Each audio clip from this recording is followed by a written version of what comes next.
ہمارے نبی صلی اللہ علیہ وآلہ وسلم کی جب آمد ہوئی تھی نا، سارا جہان بہت خوش تھا، زمین والے کیا اور آسمان والے کیا،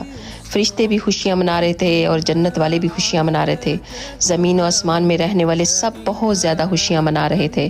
پھول درخت پہاڑ سب خوشیاں منا رہے تھے، صرف ایک کہیں تھا جو بہت زیادہ رو رہا تھا، وہ تھا شیطان۔ کہنے لگا کہ آج وہ پیدا ہو گئے ہیں جو آئے ہیں نا، ان کی امت جتنے بھی گناہ کر لے، اگر یہ اپنے نبی صلی اللہ علیہ وآلہ وسلم کے ساتھ وفادار رہیں گے، اندر سے ان کا تعلق جڑا رہے گا، تو اگر یہ کوئی بھی بڑا جرم کر بیٹھے نا اپنی زندگی میں، تو فرمایا یہ نبی صلی اللہ علیہ وآلہ وسلم تب تک اللہ کے سامنے سجدے سے سر نہیں اٹھائیں گے جب تک اپنے سارے امتیوں کو جنت میں نہ لے جائیں۔ سبحان اللہ۔ آپ گانے وغیرہ کی تو ویڈیو بہت زیادہ شیئر کرتے ہیں، لیکن آج دیکھتے ہیں کہ کتنے لوگ اپنے نبی صلی اللہ علیہ وآلہ وسلم سے پیار کرنے والے ہیں۔ اس حدیث کو ضرور شیئر کیجیے گا۔